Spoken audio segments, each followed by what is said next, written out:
Il y a une date que personne ne célèbre, aucun jour férié, aucune bougie allumée, aucune prière prononcée en mémoire de ce moment.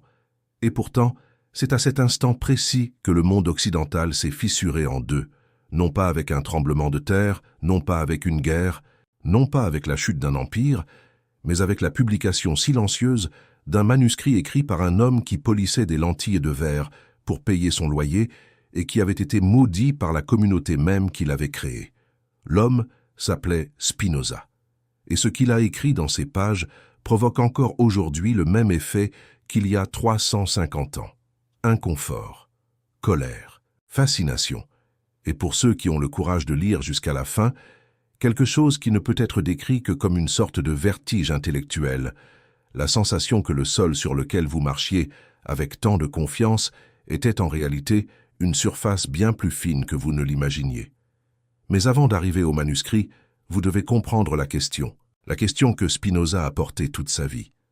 La question qu'il n'a pas choisi de poser, elle est simplement apparue en lui, comme surgissent les choses inévitables, comme la faim, comme la fièvre, comme l'amour qui arrive au mauvais moment et n'attend pas la permission d'entrer. La question était simple, brutalement simple. L'être humain a été créé, ou a émergé. Créé, par une intelligence supérieure, avec intention, avec but, avec un destin inscrit avant même le premier souffle. Une œuvre, un projet, un enfant. Émergé, d'une chaîne de transformations aveugles, sans direction, sans intention, sans personne de l'autre côté, attendant que le résultat final soit exactement celui-ci. Vous, lisant cela, pensant à cela, ressentant cela. Ces deux réponses ne sont pas seulement deux théories concurrentes dans un débat académique. Elles sont deux univers complètement différents. Deux modes radicalement distincts d'être humain. Parce que la réponse que vous portez, même si vous n'y avez jamais pensé consciemment, détermine comment vous affrontez la mort, comment vous justifiez la souffrance, comment vous décidez ce qui est juste et ce qui est faux, qui vous pensez mériter de la compassion et qui vous pensez mériter un châtiment. La réponse que vous portez est la fondation invisible de tout ce que vous croyez être vrai. Et Spinoza est venu ébranler cette fondation, non par malice, non par vanité intellectuelle, non parce qu'il était un jeune rebelle cherchant à choquer le monde pour se sentir important. C'est un malentendu que ses critiques répètent encore aujourd'hui et que cette histoire va complètement défaire. Spinoza est venu ébranler cette fondation parce qu'il était mathématiquement honnête, parce qu'il avait lu les textes sacrés en hébreu dans l'original sans la couche d'interprétation que les siècles avaient déposée dessus comme un sédiment, et ce qu'il a trouvé là n'était pas ce qu'on lui avait enseigné. Ce qu'il a trouvé était plus étrange, plus ambigu, plus humain. Et en même temps qu'il lisait les textes sacrés avec ce regard clinique et dépouillé de révérence automatique, il plongeait également dans la philosophie de Descartes, dans la géométrie d'Euclide, dans les lettres de scientifiques éparpillés à travers l'Europe, qui étaient, à ce moment historique précis, en train de démonter pièce par pièce la cosmologie médiévale et de construire, sur les décombres, quelque chose qui n'avait pas encore de nom mais qui serait un jour appelé science moderne. Spinoza a vécu exactement à la fracture entre ces deux mondes. Un pied dans l'univers où Dieu parlait directement au patriarche et avait modelé le premier homme de ses propres mains à partir de l'argile du jardin. L'autre pied dans un univers où la nature opérait selon des lois fixes, vérifiables, impassibles, un univers où aucune exception miraculeuse n'était possible, parce que l'idée même d'exception contredit celle de loi. Et au lieu de choisir l'un des deux côtés, comme le font les intellectuels lâches de tous les siècles, il est resté dans la fracture, il a creusé dans la fracture, il a transformé la fracture en œuvre. Le résultat a été la chose la plus dangereuse qu'un être humain puisse produire. Un argument que vous ne pouvez pas facilement réfuter, sur un sujet que vous ne pouvez pas ignorer, écrit par quelqu'un qui ne cherchait clairement à plaire à personne. Aujourd'hui, 350 ans plus tard, la question que Spinoza a portée est toujours debout, sauf qu'elle est maintenant encore plus urgente, parce que d'un côté, nous avons des milliards de personnes qui construisent le sens de leur vie sur des récits d'origine sacrée, des récits qui pour elles ne sont pas des mythes, mais des vérités fondamentales, le socle de tout. Et de l'autre côté, nous avons une science qui a cartographié le génome humain, qui a retracé notre lignée jusqu'à des ancêtres communs avec les grands primates, qui a trouvé dans les os de créatures éteintes l'histoire complète d'une transformation qui a duré des millions d'années et qui n'a eu besoin d'aucune instruction divine pour se produire. Deux mondes, deux vocabulaires, deux façons d'être humain. Et au centre de cet abîme, un Hollandais du XVIIe siècle qui polissait des lentilles et écrivait à la lumière d'une bougie continue d'être, jusqu'à aujourd'hui, le penseur qui a le plus profondément et le plus honnêtement tenté de construire un pont, ou du moins de nommer avec précision ce qui existe dans le vide entre les deux rives. Ce n'est pas une histoire sur qui a raison. C'est une histoire sur ce qui se passe quand un être humain a suffisamment de courage pour tenir la question sans la lâcher, même quand elle brûle, même quand elle coûte tout, même quand la réponse qu'elle exige est celle que personne ne veut entendre.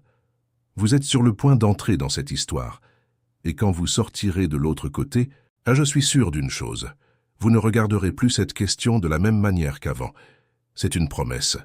Le vent qui arrivait du port portait tout en même temps, l'odeur de poissons salés et de cannelle, le sel de la mer du Nord, la fumée des cheminées des entrepôts, et, mélangé à tout cela, quelque chose qui n'a pas de nom, mais que tout enfant élevé dans une ville portuaire connaît bien, l'odeur du monde.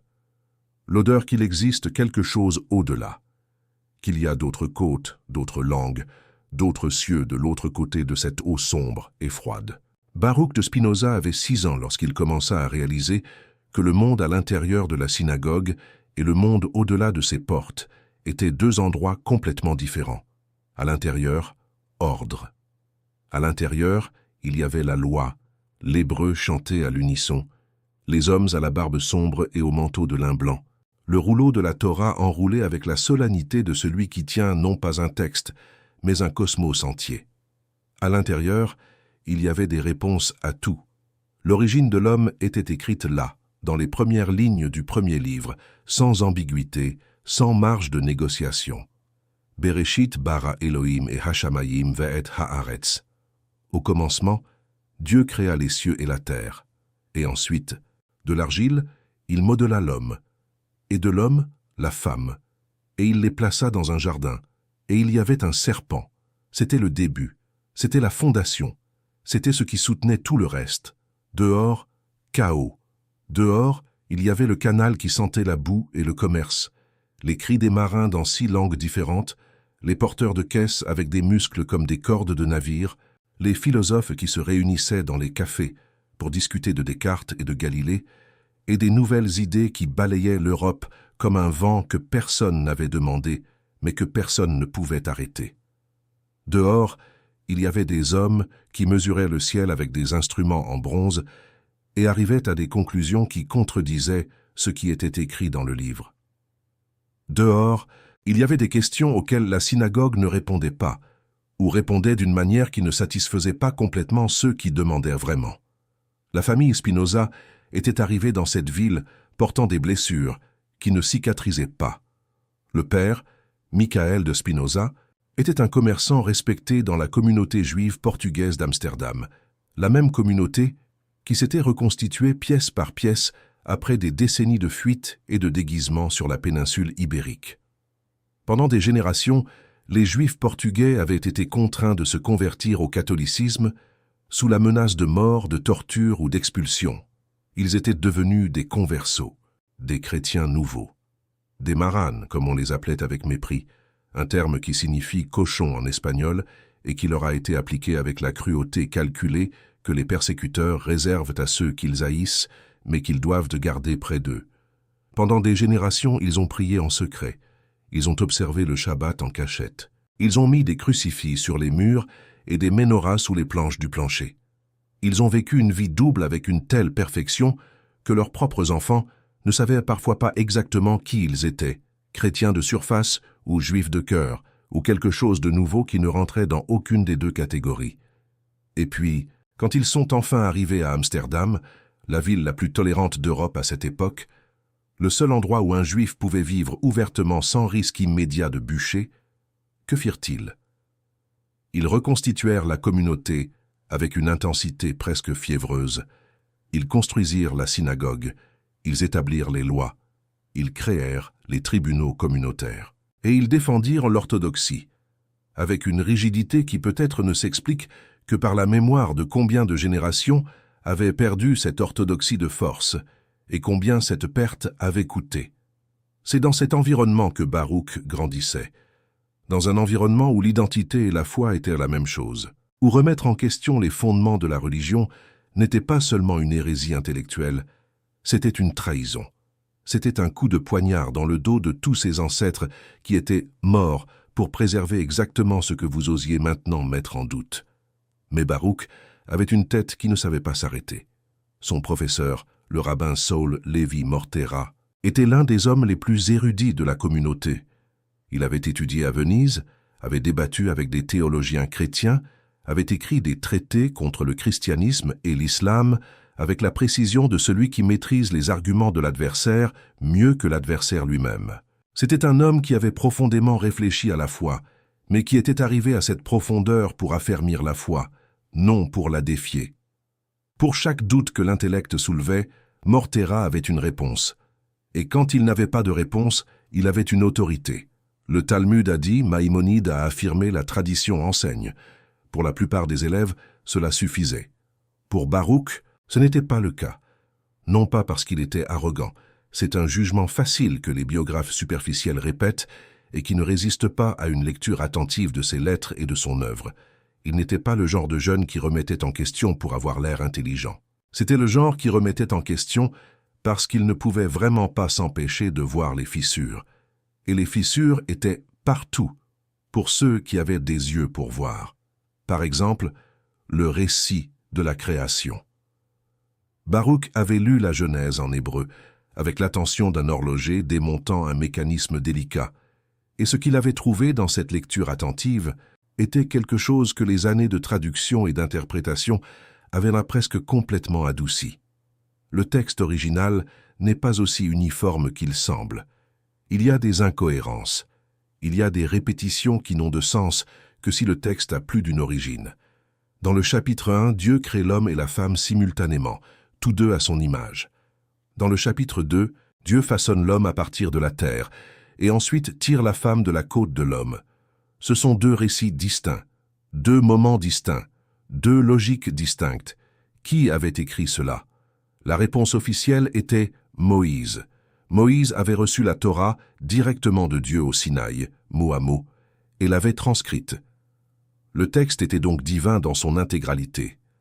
Chaque virgule, chaque lettre, chaque répétition apparente avait une signification profonde que la tradition avait interprétée au fil des siècles.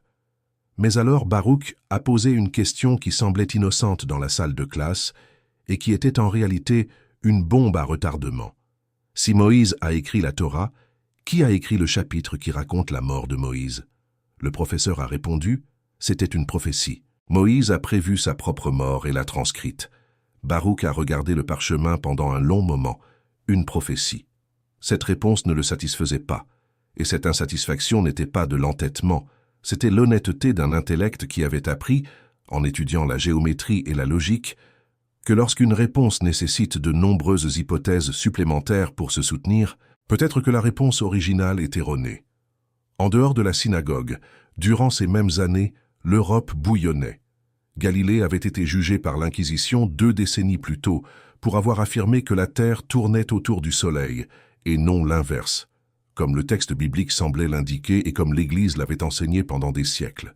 La condamnation de Galilée n'avait pas mis fin au débat. Elle avait seulement rendu le débat plus urgent, plus dangereux, plus fascinant. Les télescopes continuaient à pointer vers le ciel. Les étoiles continuaient à révéler un ordre qui n'avait été décrit dans aucun livre sacré. L'anatomie humaine, disséquée avec une audace croissante dans les amphithéâtres universitaires de Leyde et de Padoue, s'est révélé un corps qui fonctionnait selon des lois physiques et chimiques, un corps qui était, d'une certaine manière profondément déconcertante, une machine. Une machine qui pensait, une machine qui aimait, une machine qui savait qu'elle allait mourir et qui passait toute sa vie à essayer de trouver un sens à ce fait. Baruch absorbait tout cela, les textes sacrés d'un côté, la philosophie naturelle de l'autre, et au milieu ce jeune homme aux yeux sombres et au front large qui ne parvenait pas à trouver un endroit où les deux choses pouvaient coexister sans que l'une d'elles ait besoin de mentir. Il y avait une troisième chose qui pesait sur lui, bien qu'il n'ait pas encore le langage pour la nommer. La mémoire de la persécution. Les Juifs portugais d'Amsterdam avaient survécu en se convertissant extérieurement et en préservant la foi intérieurement. Ils avaient survécu par la capacité de séparer ce qui était dit publiquement de ce qui était cru en privé. Ils avaient survécu en mentant, non par lâcheté mais par stratégie, par amour de la survie, par amour des enfants qui devaient grandir et des petits-enfants qui devaient naître. Et ce que cette survie avait enseigné au fond de tout était une leçon troublante, que la foi peut être séparée de la performance de la foi, que vous pouvez prier dans une langue et penser dans une autre, que l'identité est à un certain niveau une construction, quelque chose que l'on met et que l'on enlève, quelque chose que l'on négocie avec l'environnement, quelque chose qui n'est pas gravé dans les os, mais dans les habitudes. Pour Baruch, cette leçon avait une implication que certainement personne dans la communauté ne souhaitait.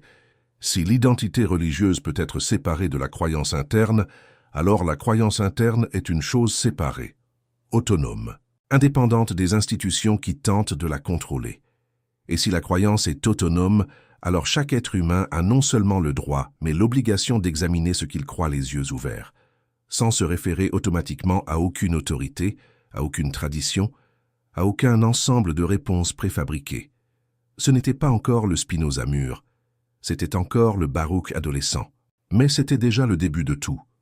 Et là-dehors, le port d'Amsterdam continuait à respirer avec son odeur de monde, et le garçon qui avait appris à douter avant d'apprendre à mentir continuait à grandir vers une collision qui prendrait encore des années pour se produire, mais qui, lorsqu'elle se produirait, ferait trembler non seulement une communauté, non seulement une ville, non seulement un siècle, mais toute une manière pour l'humanité de se comprendre elle-même. Il existe un type de crise qui ne se produit pas d'un coup. Ce n'est pas comme un os qui se casse, un craquement soudain, une douleur immédiate, un moment précis avant lequel vous étiez entier et après lequel vous êtes brisé.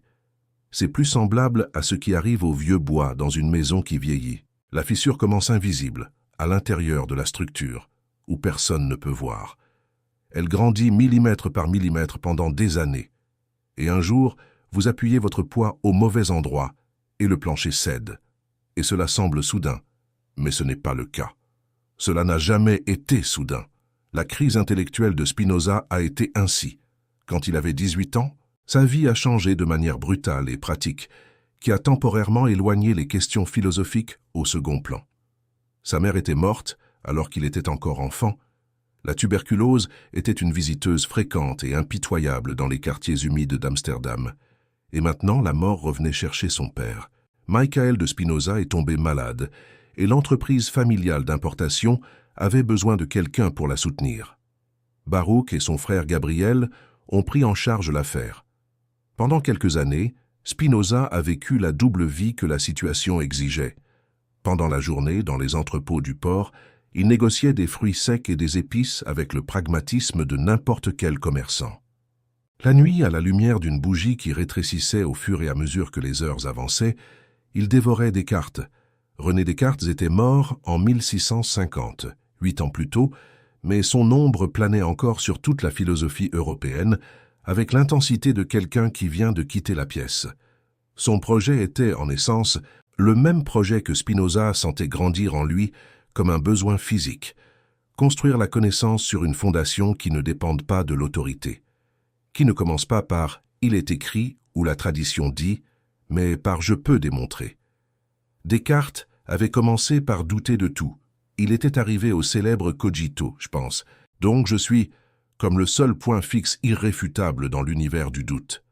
Et à partir de ce point fixe, il avait tenté de reconstruire pièce par pièce un système de connaissances solide. Spinoza admirait Descartes, mais voyait où il avait, à son avis, reculé. Descartes avait préservé Dieu dans son système. Il avait trouvé un moyen d'argumenter en faveur de l'existence divine qui satisfaisait, du moins superficiellement, à la fois les philosophes et les théologiens.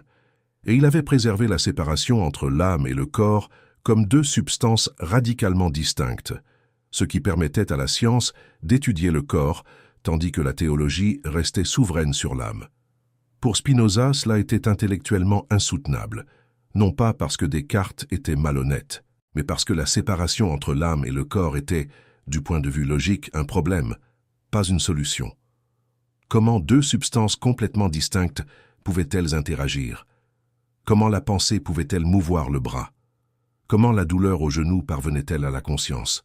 L'interface entre ces deux substances était le talon d'Achille du cartésianisme, et Spinoza le voyait avec une clarté qui le rendait alternativement excité et inquiet. Il commençait à se former dans son esprit quelque chose de radicalement différent, une idée qu'il n'avait pas encore le courage d'exprimer à haute voix, une idée qui, lorsqu'elle émergerait enfin sur le papier, serait lue comme la chose la plus blasphématoire qu'un Européen du XVIIe siècle pourrait produire, ou comme la vision la plus profonde et libératrice que la philosophie occidentale ait engendrée depuis les Grecs. Cela dépendait de qui lisait. L'idée était simple dans sa formulation et absolument dévastatrice dans ses conséquences. Et si Dieu et la nature étaient la même chose? Pas un Dieu au-dessus de la nature. Pas un Dieu comme créateur séparé de la création, regardant de l'extérieur son produit comme un horloger regarde une montre qu'il vient de monter, mais Dieu comme la totalité même de la réalité. La substance unique, infinie, qui s'exprime de manière infinie, dont la pensée et l'extension physique ne sont que deux des modes que nous parvenons à percevoir avec nos facultés limitées. Dans cet univers, le miracle devenait impossible. Non par nihilisme, mais par rigueur. Une loi de la nature qui peut être suspendue n'est pas une loi, c'est une suggestion. Et un Dieu qui agit par volonté arbitraire, qui décide parfois d'intervenir et parfois non, qui écoute certaines prières et ignore d'autres, qui choisit certains peuples et rejette d'autres, ce Dieu n'est pas infiniment parfait. Il est limité par sa propre arbitraire, par son propre changement de plan, par sa propre nécessité de réagir à ce qui se passe dans la création. Un Dieu véritablement infini et parfait n'aurait pas besoin d'intervenir. Il serait en tout, opérant à travers tout, étant la loi même qui soutient tout. Et dans cet univers, l'être humain n'était pas une création spéciale, modelée par des mains divines à partir de l'argile, dans un jardin, à un moment spécifique de l'histoire. Il était une expression particulière de la substance infinie, aussi divine que n'importe quoi d'autre, mais pas plus divine. Aussi nécessaire que n'importe quoi d'autre, mais pas le centre de quoi que ce soit. Cette idée grandissait en Spinoza comme une plante qui pousse à l'intérieur d'un mur de pierre, silencieusement, lentement, et avec une force qui finit par broyer la pierre de l'intérieur vers l'extérieur. Et c'est à cette époque qu'il commença à fréquenter les cercles des collégiens, des groupes de chrétiens dissidents qui se réunissaient en dehors des structures institutionnelles de l'Église pour étudier, débattre et rechercher la vérité religieuse de manière plus libre. Là, Spinoza trouva quelque chose que la communauté juive n'avait pas réussi à lui donner, des interlocuteurs qui ne le menaçaient pas d'expulsion lorsqu'il posait des questions, des gens qui pensaient que le doute faisait partie du chemin, pas une trahison envers lui. C'est là aussi que son hébreu profond et sa capacité analytique commencèrent à prendre une nouvelle forme. Car les collégiens se posaient une question que Spinoza s'était posée depuis l'enfance, mais qu'il trouvait là un environnement plus sûr pour être exploré, qui avait réellement écrit les textes sacrés.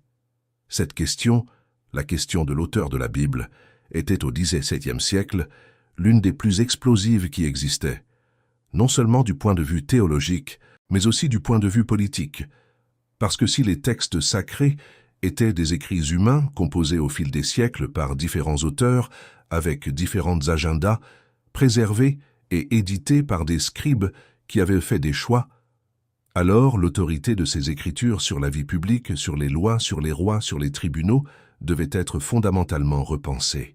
Et repenser l'autorité des écritures, c'était repenser l'autorité de tout ce qui en dérivait. C'était une fissure qui, si elle était ouverte jusqu'au bout, menait directement à ce que le XVIIe siècle n'avait pas encore de nom pour désigner, mais que le XVIIIe siècle appellerait le siècle des Lumières, et le XIXe siècle le sécularisme, et le XXe siècle la modernité, et le XXIe siècle la situation dans laquelle nous nous trouvons, divisés entre des mondes qui ne parviennent plus à se comprendre les uns les autres. Maintenant, avant de continuer, je dois m'arrêter un moment. Parce que vous êtes arrivés jusqu'ici. Et ce n'est pas une petite chose. Vous auriez pu vous arrêter au premier paragraphe. Vous auriez pu changer de vidéo, glisser vers quelque chose de plus facile, de plus bruyant, de plus immédiat. Mais vous êtes resté. Vous êtes ici, 3 siècles plus tard, suivant la pensée d'un homme qui polissait des lentilles pour survivre et qui portait en lui l'une des questions les plus vertigineuses qu'un être humain puisse porter. Cela me dit quelque chose sur vous. Cela me dit que vous êtes le genre de personne qui ne se satisfait pas de réponses faciles, que lorsque le sol tremble un peu, vous ne fuyez pas, vous inclinez la tête et demandez pourquoi il tremble. Et je veux vous poser une question maintenant. Une question honnête qui n'a pas de réponse correcte. Quand vous pensez à l'origine de l'être humain, quelle est la première chose que vous ressentez? Pas ce que vous pensez, ce que vous ressentez. Est-ce du confort? Est-ce du vide? Est-ce cette étrange tension entre 2 réponses que vous ne parvenez pas à réconcilier? Écrivez dans les commentaires maintenant. Pas ce que vous pensez que vous devriez ressentir. Ce que vous ressentez vraiment lorsque vous regardez cette question en face. Parce que cette vidéo parle d'idées, mais elle parle aussi de ce que les idées font avec nous. Et je veux savoir ce que cette idée fait avec vous pendant que vous regardez. Et si vous ne vous êtes pas encore abonné à la chaîne, faites-le maintenant. Pas par obligation, mais parce que ce qui vient ensuite, l'excommunication, les manuscrits interdits, la conversation que Spinoza a eue avec la nature entière du cosmos, est le genre de choses qui changent la façon dont vous voyez le monde. Et vous voudrez être ici quand cela se produira. Revenons à Amsterdam. L'année était 1654. Michael de Spinoza était mort. L'entreprise sombrait dans les dettes. Baruch et Gabriel essayèrent de maintenir le tout à flot. Mais le commerce des épices était impitoyable pour ceux qui n'avaient pas suffisamment de capital pour absorber les pertes inévitables d'une ou 2 mauvaises saisons. Et c'est à ce moment de fragilité pratique, lorsque la vie matérielle était la plus instable, que la vie intellectuelle de Spinoza commença son escalade finale vers la collision. Il avait commencé à enseigner l'hébreu et la philosophie à quelques membres des collégiens, parmi lesquels un jeune médecin nommé Franciscus van den Enden, un homme qui avait subi une transformation intellectuelle similaire à la sienne et qui avait dans sa bibliothèque des choses qui n'étaient pas disponibles sur les étagères de la synagogue, des textes de philosophie naturelle, des traités d'anatomie, les œuvres complètes de Hobbes, qui avait publié le Léviathan 3 ans plus tôt et qui avait provoqué un scandale intellectuel en proposant que l'État était une création humaine, non divine, un contrat, non un ordre sacré. Hobbes, Descartes, les collégiens, l'étude de l'hébreu biblique original, tout convergeait, et la communauté juive d'Amsterdam observait. Avec un inconfort croissant, avec une suspicion croissante, avec la mémoire vive d'autres cas, d'autres jeunes brillants qui s'étaient éloignés, qui avaient commencé à fréquenter de mauvais cercles, qui avaient commencé à dire des choses qui ne devaient pas être dites. La direction de la communauté commença à surveiller Spinoza de près. Les accusations formelles viendraient bientôt. Mais avant d'en arriver là, il faut comprendre ce que Spinoza pensait exactement sur la question qui nous a amenés ici, la question de l'origine humaine, parce que ce n'était pas encore une position complète, ce n'était pas encore l'architecture philosophique qu'il construirait dans l'éthique. C'était quelque chose de plus brut, de plus urgent, de plus viscéral. C'était le refus d'accepter que le récit de la Genèse soit littéral, factuel, historique, au sens où un récit de bataille est historique. Non pas parce qu'il méprisait la Genèse, mais parce qu'il la respectait trop pour la lire d'une manière qui la rendait peu plausible. L'être humain, pour Spinoza, n'était pas une création spéciale dans un jardin, il était partie de la nature. Expression de la nature, soumis aux mêmes lois qui gouvernèrent les pierres, les rivières, les étoiles.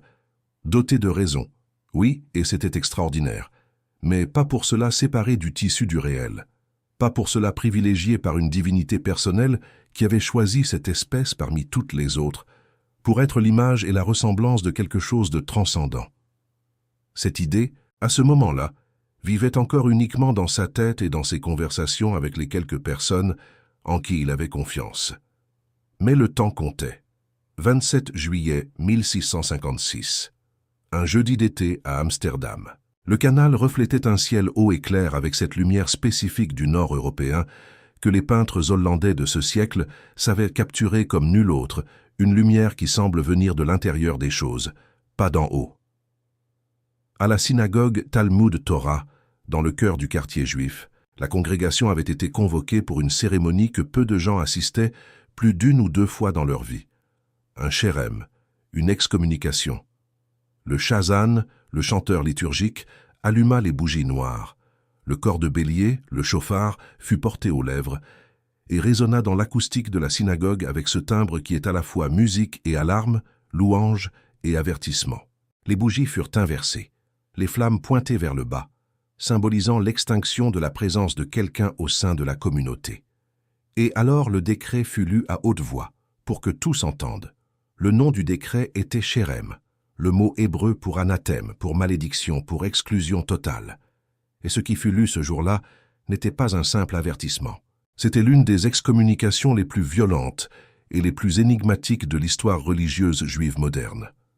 Les mots utilisés contre Baruch de Spinoza, qui avait 23 ans, incluaient des expressions de malédiction qui étaient normalement réservées à des cas de trahison grave, de danger immédiat pour la survie de la communauté.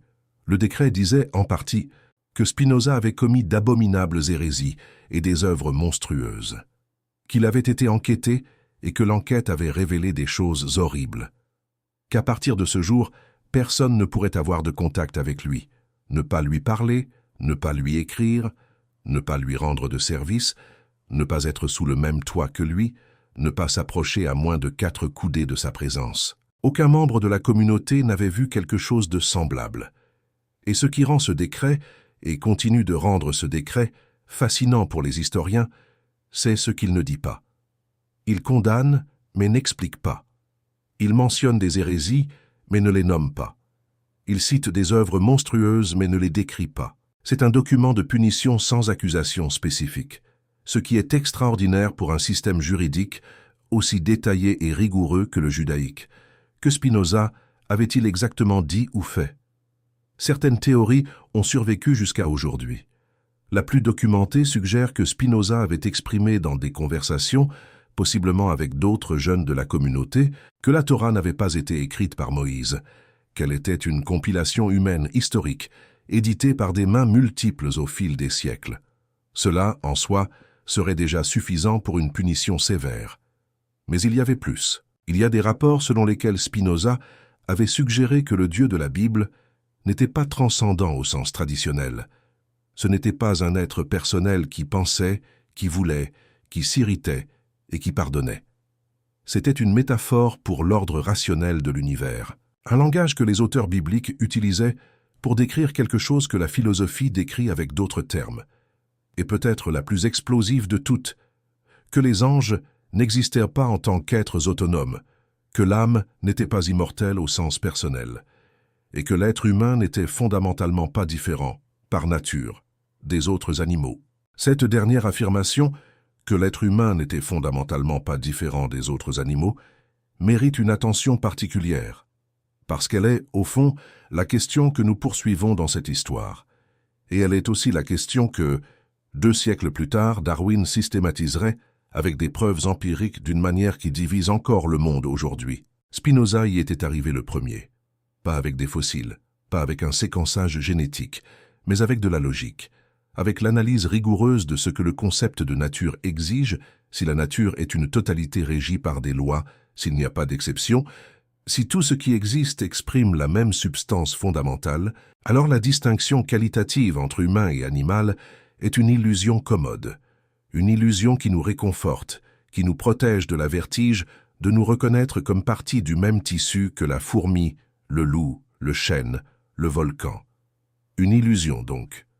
Ou, au mieux, une différence de degré, pas de nature. Pour la communauté juive portugaise d'Amsterdam, cela n'était pas seulement une hérésie philosophique, c'était une menace existentielle, parce que l'identité de cette communauté, l'identité qui avait survécu à des siècles de persécution, qui avait résisté à l'Inquisition, qui avait préservé la foi à travers des générations de conversions forcées, était construite sur la conviction que les Juifs étaient le peuple choisi d'un Dieu personnel qui avait établi avec eux un pacte éternel. Retirer Dieu de l'équation, c'était retirer le sens de toute cette souffrance. C'était dire qu'il n'y avait pas de choix, qu'il n'y avait pas de pacte, qu'il n'y avait pas de raison divine pour que des générations entières aient péri pour préserver quelque chose qui était, au fond, une construction humaine. Cela n'était pas seulement faux, c'était cruel, et Spinoza le savait. Et pourtant, il ne recula pas. Les dirigeants de la communauté tentèrent, avant le Cherem, de négocier avec lui. Il y a des enregistrements selon lesquels ils lui offrirent une pension annuelle, une somme modeste mais suffisante pour vivre, s'il acceptait de garder le silence. S'il continuait à fréquenter la synagogue, même si ce n'était que de manière externe, s'il préservait les apparences, c'était exactement ce que ses ancêtres avaient fait pendant des générations. Dans les sous-sols de la péninsule ibérique, préserver les apparences, prier dans une langue et penser dans une autre. Spinoza refusa, pas avec colère, pas avec un discours dramatique. Il refusa avec le même calme méthodique avec lequel il écrirait plus tard l'éthique, le calme de quelqu'un qui sait qu'il n'a pas d'autre choix. Non pas parce que le monde l'y contraint, mais parce que sa propre nature ne lui permet pas d'agir autrement. Il sortit de la synagogue, il quitta le quartier juif, il sortit de la vie qu'il avait connue jusqu'alors, et il disparut. Pas littéralement. Amsterdam n'était pas assez grande pour disparaître complètement. Mais il disparut de la narration officielle de cette communauté. Il devint, dans les registres de la synagogue, une absence, un espace vide où un nom avait existé. Il changea de nom de Baruch, qui en hébreu signifie béni, à Benedictus, la version latine du même mot. Comme s'il voulait dire « je suis toujours le même, je porte toujours la même signification », mais maintenant dans une langue qui appartient au monde entier, pas seulement à un peuple. Et il alla vivre seul, d'abord dans les environs d'Amsterdam, puis à Rijnsburg, ensuite à Voorburg, enfin à La Haye. Il louait des chambres chez des gens simples qui le respectaient, sans comprendre complètement ce qu'il faisait. Il polissait des lentilles, pour microscope, pour télescope, pour lunettes, avec une habileté artisanale que ses contemporains admiraient.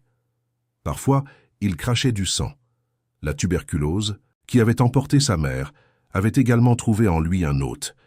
Et il écrivait, avec une discipline qui n'est possible que chez ceux qui ont trouvé le but qui organise tout le reste. Il écrivait des lettres à des philosophes à travers l'Europe, à Leibniz, à Oldenburg, à Boyle, dans un réseau intellectuel qui fonctionnait comme l'Internet du XVIIe siècle, lent, sujet à des pertes, mais capable de connecter des esprits qui ne se rencontreraient jamais physiquement. Il écrivait des traités qui circulaient sous forme manuscrite, de main en main, avec le soin que l'on accorde à quelque chose qui peut coûter la vie à celui qui le porte. Et dans le silence de sa chambre louée, avec l'odeur des lentilles polies mêlée à celle de l'encre, il construisait l'œuvre qui ne serait publiée qu'après sa mort, l'œuvre qui contenait en son noyau la réponse la plus complète que le XVIIe siècle ait produite à la question que vous vous posez en ce moment même. D'où venons-nous? Que sommes-nous vraiment lorsque nous retirons toutes les histoires que nous racontons sur nous-mêmes? Rijnsburg, 1661. La maison était petite, 2 pièces à l'étage, une fenêtre donnant sur un canal plus petit, le bruit constant de l'eau contre le bateau d'un voisin pêcheur qui sortait avant l'aube et revenait au crépuscule, avec le même silence de celui qui a appris que le monde ne doit de compte à personne. Spinoza se levait tôt, ou peut-être ne dormait-il pas beaucoup. La tuberculose qui s'était installée dans ses poumons perturbait son sommeil avec une toux sèche qu'il ignorait, avec la même discipline qu'il ignorait la solitude, la pauvreté, le froid de l'hiver hollandais qui entrait par les fissures des vieilles fenêtres. La routine était simple jusqu'à la sévérité. Le matin, il polissait des lentilles. Non par vocation artisanale, bien qu'il fût excellent dans ce domaine, et que ses contemporains reconnaissent la précision extraordinaire de ses lentilles, mais parce que c'était le seul travail qu'il pouvait faire sans avoir besoin d'une communauté, sans dépendre de personne, sans trahir le seul engagement qu'il avait pris envers lui-même, celui de ne pas corrompre la pensée en échange de confort matériel. L'après-midi était consacré à l'écriture, et le soir, parfois, des visiteurs venaient. Pas beaucoup, une dizaine d'hommes éparpillés à travers les Pays-Bas qui avaient repris connaissance du Cherem, qui avait été involontairement la meilleure publicité que Spinoza aurait pu recevoir et qui avait suffisamment de curiosité pour faire le voyage jusqu'à Rijnsburg pour entendre ce que cet homme expulsé avait à dire. Ce qu'il avait à dire était stupéfiant, non pas par la performance. Spinoza était notoirement dépourvu de charisme rhétorique. Ce n'était pas un orateur. Il ne gesticulait pas, il n'élevait pas la voix. Je m'asseyais. Je parlais calmement, je choisissais les mots avec la précision avec laquelle je choisissais les angles de polissage de mes lentilles, et je laissais les idées faire le travail d'elles-mêmes. Et les idées le faisaient. Le système qui émergeait de son esprit à cette époque et qui prendrait sa forme définitive dans l'éthique, écrit en latin dans la structure formelle d'un traité géométrique, avec des axiomes, des propositions, des démonstrations et des corollaires, comme si l'univers entier pouvait être prouvé avec la même rigueur que l'on prouve le théorème de Pythagore. Ce système était quelque chose que le monde occidental n'avait jamais vu. Ce n'était pas de l'athéisme. Ce mot est trop simple, trop imprécis, et ses ennemis l'ont utilisé contre lui comme une arme qui ne touchait pas sa cible. L'athéisme est la négation de Dieu. Ce que Spinoza proposait était plus radical et en même temps plus étrange. C'était l'identification de Dieu avec la totalité de ce qui existe. De sive natura. Dieu, c'est-à-dire la nature. Pas un Dieu au-dessus de la nature. Pas un Dieu avant la nature. Pas un Dieu comme architecte qui conçoit et ensuite observe la construction de loin. Mais Dieu comme la nature, comme la substance unique, infinie, qui existe par nécessité propre et qui s'exprime en attributs infinis dont l'esprit humain ne peut percevoir que deux, la pensée et l'extension physique. Tout ce qui existe, chaque pierre, chaque onde, chaque nuage, chaque pensée, chaque amour, chaque haine, chaque galaxie et chaque atome est un mode de cette substance unique, une forme particulière par laquelle l'infini se manifeste dans le fini. Et l'être humain n'était pas une exception. Il n'était pas privilégié. Il n'était pas le centre d'un drame cosmique protagonisé par une divinité personnelle qui avait créé l'univers entier comme décor pour l'histoire du salut humain. C'était un mode, une expression particulière, extraordinairement complexe, oui, doté de raison, oui, capable de contempler sa propre existence, oui, mais pas séparé du tissu de la réalité par aucune barrière ontologique spéciale. L'esprit humain n'était pas une âme immortelle emprisonnée dans un corps mortel. C'était l'idée que le corps avait de lui-même, une expression de l'attribut pensé correspondant à ce que le corps était dans l'attribut extension. L'esprit et le corps n'étaient pas deux substances en conflit, ils étaient deux aspects du même mode, décrits dans deux langages différents. Et la mort. La mort était simplement la fin d'un mode particulier d'expression. La substance continuait, l'infini demeurait. Seul cet agencement spécifique, cette configuration unique de souvenirs, de désirs, de peur, d'amour, de pensée, se dissolvait de nouveau dans l'océan dont il était émergé. Cela était, dans le contexte du XVIIe siècle, absolument dévastateur, parce que la mort individuelle était le grand pouvoir que les religions détenaient sur les gens. C'était avec la promesse de ce qui viendrait après, le paradis, la résurrection, le jugement, la récompense éternelle, que l'autorité religieuse maintenait son influence sur le comportement humain. Retirer l'immortalité personnelle de l'équation était retirer le principal instrument de contrôle. Et Spinoza faisait exactement cela, calmement, avec rigueur, avec des démonstrations que ses contemporains trouvaient difficiles à réfuter, même lorsque les conclusions les horrifiaient. Mais revenons à la question spécifique de l'origine humaine, car c'est là que la tension entre sa pensée et le monde dans lequel il vivait devenait plus nette et plus conséquente. La Genèse, lue littéralement, présentait une création spéciale. Dieu façonne l'homme de ses propres mains, insuffle la vie dans ses narines, lui donne domination sur les autres créatures, crée pour lui une compagne, établit avec lui une relation directe, personnelle, verbale, une conversation, une interdiction, une transgression, une punition. Spinoza, dans son traité théologico-politique, qu'il publia en 1670, prudemment de manière anonyme, et qui fut immédiatement banni dans presque toute l'Europe, proposait quelque chose qui détruisait cette lecture littérale d'une manière qu'aucune réponse théologique n'a pu satisfaisamment inverser. La Bible, soutenait Spinoza, n'était pas un traité de philosophie, ce n'était pas un livre de science, ce n'était pas un récit historique au sens moderne. C'était un ensemble de textes écrits par des êtres humains, à des moments historiques spécifiques, pour des audiences spécifiques, avec des objectifs spécifiques, principalement politiques et moraux. Ces auteurs utilisaient le langage disponible à leur époque et dans leur culture. Lorsqu'il décrivait Dieu de manière anthropomorphique, avec des mains, avec une voix, avec de la colère, avec du repentir, ils ne révélaient pas la nature de Dieu. Ils utilisaient des métaphores que leurs lecteurs pouvaient comprendre.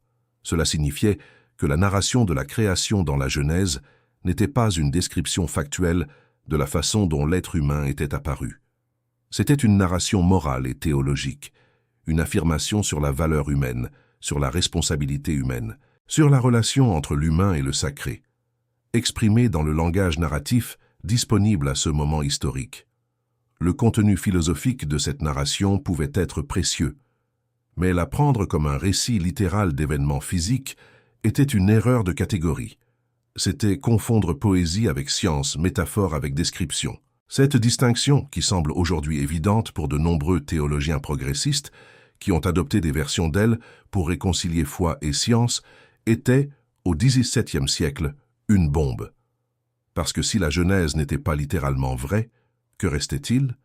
Si la création de l'être humain était une narration symbolique, le déluge l'était-il aussi? L'Exode l'était-il aussi? La résurrection l'était-elle aussi? La logique de la position de Spinoza ne s'arrêtait pas à la Genèse. Elle ne pouvait pas s'arrêter. Et tous ceux qui le lisaient le savaient. C'est pourquoi ces livres étaient brûlés sur des places publiques et relus en secret dans les bibliothèques privées des mêmes hommes qui les brûlaient. C'est pourquoi Leibniz, l'un des plus grands philosophes de sa génération, voyagea jusqu'à La Haye pour rencontrer Spinoza en personne, puis nia avoir fait ce voyage. C'est pourquoi son nom devint, pendant un siècle, la plus grande insulte intellectuelle disponible. Être appelé spinoziste était l'équivalent du XVIIe siècle d'être appelé nihiliste, une accusation que peu osaient contester publiquement, même lorsqu'ils étaient d'accord en privé. Et pendant ce temps, dans la petite chambre à Rijnsburg, puis à Würzburg, puis à La Haye, l'homme qui avait causé toute cette alarme continuait à polir des lentilles et à écrire avec cette écriture petite et régulière, qui était elle-même un portrait de son caractère, sans ornement, sans vanité, absolument précise. Il savait qu'il ne vivrait pas pour voir l'impact complet de ce qu'il avait fait. La tuberculose était implacable, la toux s'aggravait, les poumons, saturés de poussière de verre des lentilles polies, n'avaient aucune défense. Mais il y avait une conviction qui le soutenait, et qui apparaît sous différentes formes tout au long de son œuvre. La vérité n'a pas besoin de notre survie pour être vraie. Ce qui a été démontré reste démontré. Ce qui a été pensé avec suffisamment de rigueur pour supporter l'examen ne disparaît pas avec la mort de celui qui a pensé. Il entre dans le tissu de ce que l'humanité sait sur elle-même, et y reste, attendant que quelqu'un dans un siècle futur ait les yeux suffisamment ouverts pour le reconnaître. Il avait raison. Il y a une expérience intellectuelle très spécifique qui se produit lorsque vous lisez un texte que vous connaissez par cœur, un texte qui est entré en vous, enfant, qui a été chanté, prié, répété jusqu'à devenir partie du paysage intérieur, et soudain, quelqu'un pointe un mot et dit « Savez-vous ce que ce mot signifie vraiment ?» Et vous réalisez que vous ne savez pas, que vous saviez ce qu'on vous avait appris qu'il signifiait, que vous connaissiez l'interprétation, la tradition, la couche de sens que les siècles avaient déposée sur le texte original. Mais le texte original, le mot original, ce qui était là avant tout cela, c'était autre chose. Spinoza a fait cette expérience avec le mot Elohim, le mot hébreu normalement traduit par Dieu dans les versions en portugais, anglais, espagnol ou toute autre langue européenne. Le mot qui apparaît dans la première ligne de la Genèse, Bereshit bara Elohim. Au commencement, Dieu créa. Sauf qu'Elohim est un pluriel. Grammaticalement, sans équivoque, pluriel. Le suffixe im en hébreu indique le pluriel masculin. Il existe une forme singulière, El ou Eloah, et le texte ne l'utilise pas. Il utilise le pluriel. La réponse traditionnelle à cette anomalie grammaticale est la théorie du pluralis majestatis, le pluriel majestatique, la façon dont les rois et les entités de grand pouvoir se réfèrent parfois à eux-mêmes à la troisième personne du pluriel pour exprimer la grandeur. Nous, le roi. C'est une explication possible. Mais Spinoza, qui avait lu les textes bibliques en hébreu avec l'attention d'un linguiste et le soupçon d'un enquêteur, a remarqué que cette explication ne résolvait pas tout. Parce que le pluriel Elohim apparaît dans des contextes qui suggèrent dans différents passages de la Genèse elle-même, quelque chose que l'interprétation monothéiste classique a du mal à absorber. Faisons l'homme à notre image et à notre ressemblance. Pluriel. Qui est ce nous? L'être humain est devenu comme l'un de nous, connaissant le bien et le mal. Pluriel encore. L'un de nous, comme s'est pas développé à partir d'un ancêtre commun avec les autres primates, mais qu'il a été créé de manière indépendante. Cette croyance persiste malgré les preuves scientifiques accumulées au fil des siècles. La résistance à l'idée de l'évolution est souvent enracinée dans des convictions religieuses profondes, qui voient la création comme un acte divin direct, plutôt que comme un processus naturel. Cela soulève des questions fondamentales sur la nature de la foi, de la science et de la manière dont nous comprenons notre place dans l'univers. La tension entre la science et la religion n'est pas nouvelle. Elle remonte à des siècles, à des penseurs comme Spinoza, qui ont osé remettre en question les interprétations traditionnelles des textes sacrés. Spinoza a ouvert la voie à une approche plus critique et historique de la Bible, qui a permis de voir les textes non pas comme des révélations divines immuables, mais comme des produits de leur temps, façonnés par les croyances et les connaissances des auteurs. Cette perspective a été essentielle pour le développement de la critique biblique moderne et a préparé le terrain pour des débats contemporains sur l'évolution et la création. La science moderne, avec ses méthodes rigoureuses et ses découvertes, a mis au défi les croyances traditionnelles. Les avancées en biologie, en génétique et en paléontologie ont fourni des preuves solides de l'évolution, démontrant que la vie sur Terre a évolué au fil du temps par le biais de mécanismes naturels. Ces découvertes ont non seulement élargi notre compréhension de la biologie, mais ont également soulevé des questions philosophiques profondes sur la nature de l'humanité et notre place dans le cosmos. La question de l'origine de l'humanité est devenue un point de friction entre ceux qui adhèrent à une vision scientifique du monde et ceux qui défendent des croyances religieuses. Les débats autour de l'évolution et de la création continuent d'alimenter des discussions passionnées dans les écoles, les universités et les forums publics. Les partisans de l'enseignement de l'évolution soutiennent que la science doit être enseignée comme une explication basée sur des preuves, tandis que d'autres plaident pour l'inclusion de perspectives religieuses dans le curriculum. Dans ce contexte, la pensée de Spinoza reste d'une pertinence étonnante. Sa vision d'un monde où la nature et la raison prévalent sur les dogmes religieux offre une alternative à la dichotomie entre science et foi. Spinoza a proposé une compréhension de la divinité qui ne repose pas sur des miracles ou des interventions directes, mais qui voit le sacré dans l'ordre naturel et dans la capacité humaine à comprendre et à apprécier ce monde. Cette approche pourrait servir de pont entre les deux camps, en encourageant un dialogue qui reconnaît la valeur de la science tout en respectant les convictions spirituelles. En fin de compte, la quête de sens et de compréhension de notre origine est une entreprise humaine universelle. Que ce soit à travers la science, la philosophie ou la spiritualité, nous cherchons tous à répondre à des questions fondamentales sur qui nous sommes et d'où nous venons. La pensée de Spinoza, avec son appel à la raison et à l'analyse critique, nous rappelle l'importance de cette quête et nous encourage à explorer les complexités de notre existence avec un esprit ouvert et curieux. La nature de nos actions est subjective, mais nul ne les impose. La vie devient une occasion d'explorer, d'apprendre et de grandir, plutôt qu'un terrain d'épreuve où chaque faux pas peut mener à la condamnation. Cependant, cette vision peut être terrifiante, car elle rejette l'idée d'une finalité intrinsèque ou d'un plan divin. Si l'univers est simplement sans créateur pour le guider, alors la responsabilité de donner un sens à la vie repose entièrement sur les épaules humaines. Cela peut être accablant, surtout pour ceux qui cherchent du réconfort dans des récits offrant des réponses toutes faites et un sentiment de sécurité dans un monde chaotique. La liberté qu'offre cette conception est donc une arme à double tranchant. La quête de sens devient un cheminement personnel où chacun doit trouver sa propre voie, sans garantie de destination finale ni de récompense. C'est l'une des leçons les plus profondes que l'on puisse tirer de la pensée de Spinoza. L'idée que la vie n'est pas une épreuve à réussir, mais une expérience à vivre. Et c'est dans cette vie que nous découvrons la beauté et la complexité du monde qui nous entoure. Le lien entre science et spiritualité, si éloquemment exprimé par Spinoza, résonne encore aujourd'hui. La science nous offre les outils pour comprendre l'univers, tandis que la spiritualité nous invite à réfléchir à notre place en son sein. Cette dualité ne doit pas être perçue comme un conflit, mais comme une opportunité de dialogue et d'épanouissement. En embrassant à la fois la raison et l'intuition, nous pouvons appréhender le monde de manière plus holistique, où curiosité scientifique et quête spirituelle s'entremêlent. En définitive, le message de Spinoza est un appel à l'action. Que chacun de nous devienne un explorateur de l'inconnu, un chercheur de vérité et un créateur de sens dans un univers qui, par essence, n'offre aucune réponse facile. La vie est une tapisserie riche et complexe, et il nous appartient d'y tisser nos propres fils. Vos actions, oui. Il y a des dommages que vous pouvez causer à d'autres êtres qui sont également des modes de la même substance.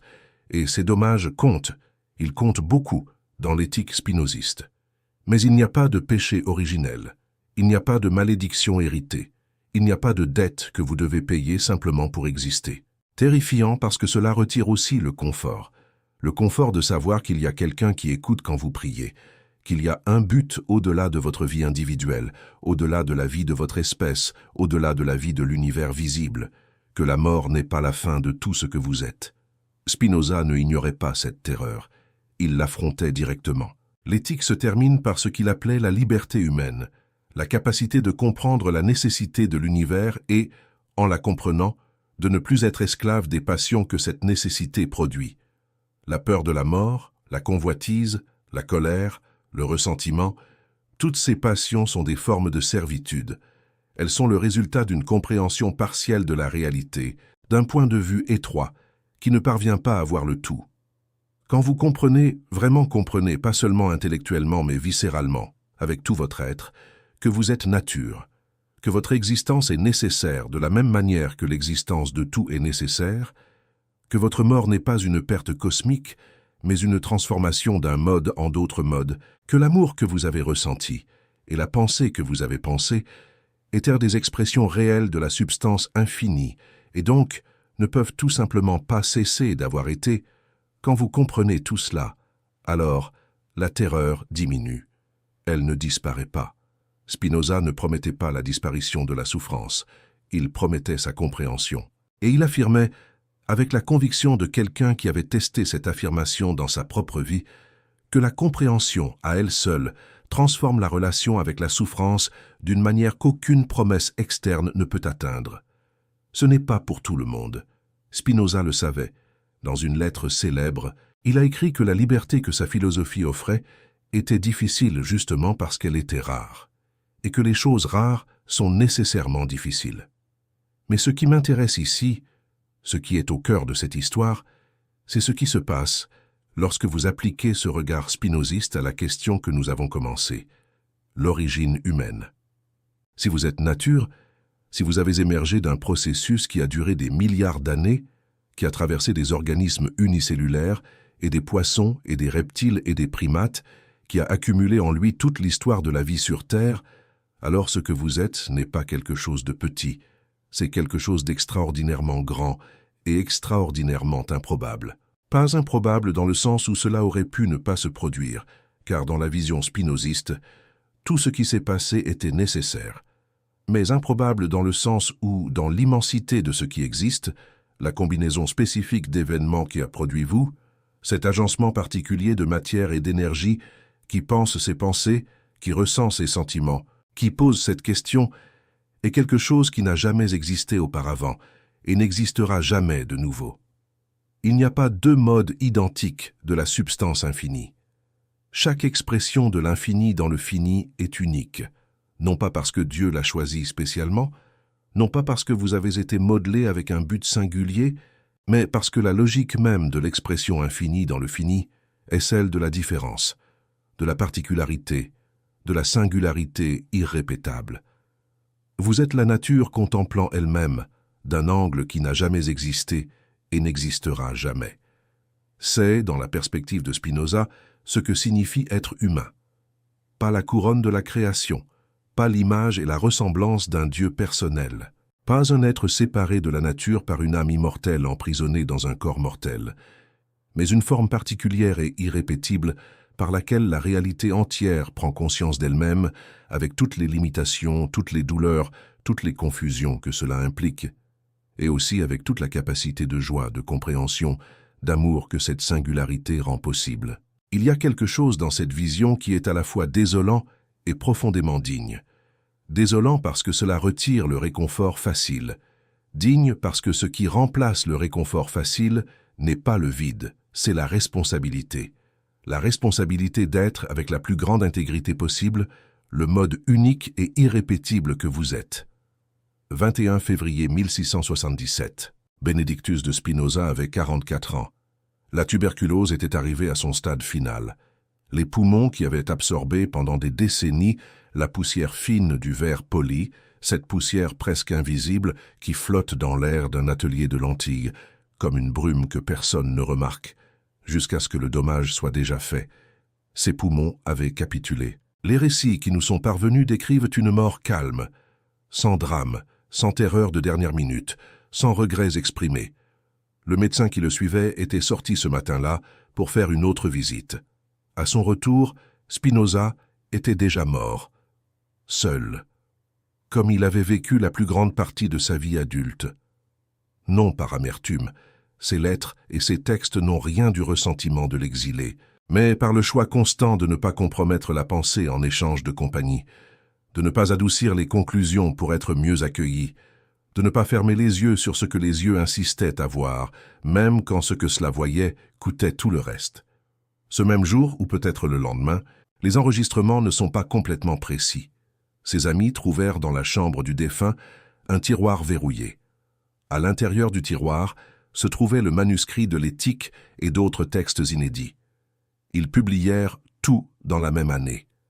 Opera postuma, œuvres posthumes, publiés anonymement, sans indiquer le lieu d'impression, avec toutes les précautions de ceux qui savaient que le contenu était inflammable. L'œuvre fut immédiatement condamnée partout où elle pouvait l'être, et elle fut immédiatement lue partout où il y avait de la curiosité pour la lire. Ce qui s'est passé au cours des 2 siècles suivants est l'une des histoires les plus extraordinaires de la philosophie occidentale. L'influence de Spinoza a été énorme et presque complètement souterraine. Les philosophes le citaient en cachant la citation. Les théologiens le réfutaient sans admettre l'étendue dans laquelle il les avait troublés. Les scientifiques absorbaient des éléments de sa pensée sans toujours savoir d'où ils venaient. Goethe l'aimait et le citait avec moins d'hésitation que la plupart. Hegel l'a incorporé de manière que ses propres disciples débattent encore. Marx a été influencé par lui à travers divers intermédiaires. Einstein, comme nous l'avons déjà mentionné, identifiait le Dieu de Spinoza comme ce en quoi il croyait. La question de l'origine humaine, qui était au cœur de ce qui avait coûté à Spinoza l'excommunication, l'isolement et peut-être la santé, est devenue, au cours des siècles suivants, l'épicentre d'un débat qui ne s'est pas clôturé jusqu'à aujourd'hui et qui ne se clôturera probablement jamais, car ses racines ne se trouvent pas seulement dans la biologie ou la théologie, mais dans la psychologie profonde de ce que signifie être un être qui sait qu'il va mourir et qui a besoin d'une histoire pour supporter cette connaissance. Darwin est venu et a confirmé scientifiquement ce que Spinoza avait argumenté philosophiquement, que l'être humain est nature, partie d'un continuum évolutif qui n'a pas de frontières nettes, qui a émergé d'un processus sans but apparent et qui n'est pas privilégié par la biologie avec aucune différence qualitative par rapport aux autres organismes. La génomique comparée est venue et a approfondi cela. Nous partageons 98,7% du génome avec les chimpanzés. Nous partageons plus de 70% avec un poisson zèbre. Nous partageons environ 60% avec une banane. Le génome humain est, littéralement, une bibliothèque dans laquelle la plupart des livres étaient déjà écrits avant que nous soyons humains. Et nous avons simplement ajouté quelques nouveaux chapitres. Les neurosciences sont venues et ont montré que ce que nous appelons libre arbitre, âme, identité personnelle, tout cela a des substrats neuronaux identifiables, est affecté par des lésions cérébrales spécifiques, par des drogues, par la privation de sommeil, par des tumeurs, que la frontière entre je décide et mon cerveau traite est beaucoup plus poreuse que nos intuitions sur l'identité personnelle nous amènent à supposer. Et chacune de ces découvertes a reproduit, à une plus grande échelle, La même crise que la philosophie de Spinoza avait provoquée au XVIIe siècle. La crise de trouver l'être humain délogé du centre du cosmos, dépouillé des garanties que les récits d'origine spéciale avaient fournies, confronté à la question nue. Et maintenant? Et maintenant que nous savons que nous sommes des primates évolués, que nous n'avons pas été spécialement créés, que la conscience est un processus physique encore mal compris, que l'univers ne nous doit aucune explication. Que faisons-nous avec tout cela? Spinoza avait une réponse, et c'est une réponse qui, à ma lecture, n'a pas encore été dépassée. Vous comprenez? Vous comprenez autant que vous le pouvez, avec la plus grande honnêteté possible, sans fermer les yeux sur ce qui est inconfortable, sans gonfler ce qui est réconfortant, sans remplacer la dure réalité par une illusion plus agréable. Et dans cette compréhension, non pas malgré elle, mais à cause d'elle, vous trouvez la seule forme de liberté qui est véritablement disponible. La liberté de ne pas être manipulé par la peur, de ne pas agir poussé par l'ignorance, de ne pas construire votre vie sur des fondations que vous savez fausses, parce que vous n'avez pas le courage d'examiner ce qui se trouve en dessous. Et avec cette liberté vient, non pas comme une récompense promise, mais comme une conséquence naturelle de la compréhension elle-même, ce que Spinoza a appelé la béatitude, la joie intellectuelle de comprendre, la satisfaction de l'être qui se reconnaît dans le tissu du réel, l'amour, non pas envers un Dieu personnel qui écoute vos prières, mais envers le tout dont vous faites partie, envers le processus qui l'a produit, envers la réalité qui le soutient. Amor intellectualis Dei, l'amour intellectuel de Dieu, qui dans le système spinoziste est le même que l'amour intellectuel de la nature, qui est le même que l'amour intellectuel de la totalité de la réalité dont vous êtes une expression nécessaire et irrépétible. C'est l'héritage de Spinoza. Pas une réponse définitive à la question de l'origine humaine. Cette réponse, si elle existe, n'a pas encore été trouvée. Mais une méthode, une posture, un refus d'accepter des réponses faciles, d'un côté ou de l'autre, qui achètent le confort au prix de l'honnêteté. L'homme qui a été maudit par sa communauté, qui a vécu seul dans une chambre louée, qui a poli des lentilles pour payer son pain, et a écrit toute la nuit pour laisser quelque chose qui a duré bien plus longtemps que n'importe lequel de ses ennemis. Cet homme nous a légué quelque chose dont le XXIe siècle a peut-être besoin plus que n'importe quel autre siècle précédent. Le courage de tenir la question, sans la lâcher d'un côté, sans la lâcher de l'autre, sans remplir l'espace vide avec des certitudes que nous ne méritons pas. La question d'où nous venons n'a pas encore de réponse qui satisfasse complètement à la fois la dimension scientifique et la dimension existentielle de la curiosité humaine. La science dit, d'un processus évolutif de milliards d'années, d'un univers de 14 milliards d'années, d'une chaîne ininterrompue de transformation qui n'avait pas de but mais qui a eu des résultats extraordinaires. La foi dit d'une intention, d'un amour, d'un choix qui a précédé l'univers et qui lui a donné sens. Spinoza disait « Les deux questions ne sont pas en compétition dans le même domaine. » Et toute réponse qui prétend être complète doit honorer la complexité des deux. Aucune de ces réponses n'est facile à vivre. Mais Spinoza a passé toute sa vie à montrer, avec l'évidence de sa propre existence, avec le calme que ses contemporains décrivaient comme presque déconcertant, avec la joie qui transparaît dans les moments les plus inattendus de ses textes, que la difficulté de vivre avec une question ouverte est un prix qui vaut la peine d'être payé. Parce que de l'autre côté de cette difficulté, non pas au-delà d'elle, non pas malgré elle, mais à travers elle, il y a quelque chose qu'il appelait liberté, et qui peut-être est la seule chose qu'aucune origine, créée ou émergée, ne peut nous donner de l'extérieur. Cela ne peut être conquis que de l'intérieur, avec les yeux ouverts, avec la raison en fonctionnement, avec le courage de ne pas savoir et de continuer à chercher de toute façon. C'est ce que Spinoza nous a laissé, un homme qui est mort seul dans une chambre louée à La Haye en février 1677, à 44 ans, et avec les poumons pleins de poussière de verre, et qui reste vivant, plus vivant que beaucoup qui ont vécu le double et n'ont pas eu la moitié du courage, dans chaque personne qui regarde le ciel et refuse d'accepter une réponse qui ne supporte pas le poids de la question. Il y a une chose que les grandes religions abrahamiques ont en commun qui est rarement discutée ouvertement. Toutes, à un moment de leur histoire, ont été profondément mal à l'aise avec le corps humain. Pas avec l'idée de l'être humain, avec le corps, avec la chair, avec le fait que nous sommes des êtres qui transpirent, qui tombent malades, qui ressentent la faim et le désir et la douleur, qui vieillissent de manière qu'aucune dignité ne peut complètement dissimuler, qui meurent et se décomposent avec la même impitoyabilité qu'un animal quelconque. Ce malaise a des racines profondes. Dans le platonisme, qui a influencé la pensée chrétienne de manière qui sont encore aujourd'hui difficiles à séparer de la théologie proprement dite, le corps était la prison de l'âme. Le monde matériel était une ombre imparfaite du monde des idées. La véritable réalité était immatérielle, éthérée, spirituelle. Le corps était l'obstacle, pas le véhicule. Le gnosticisme a poussé cela encore plus loin. Le monde matériel avait été créé par un démiurge ignorant ou malveillant, pas par le Dieu suprême. L'être humain était emprisonné dans la matière et l'objectif de la vie spirituelle était d'échapper à celle-ci.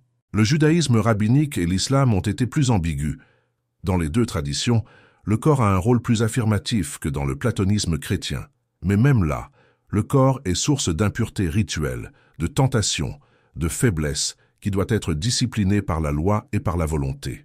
Le résultat pratique de siècles d'ambiguïté ou d'hostilité envers le corps a été une vision de l'être humain profondément divisée, une âme noble emprisonnée dans une chair dangereuse, un être spirituel condamné temporairement à une existence animale. Spinoza a détruit cette division, non pas simplement en la rejetant, mais en démontrant qu'elle était philosophiquement insoutenable. L'esprit et le corps ne sont pas deux substances. Ce sont deux attributs de la même substance, deux langages pour décrire le même mode d'exister. Ce qui se passe dans l'esprit a un corrélat dans le corps. Ce qui se passe dans le corps a un corrélat dans l'esprit. Non pas parce qu'un cause l'autre.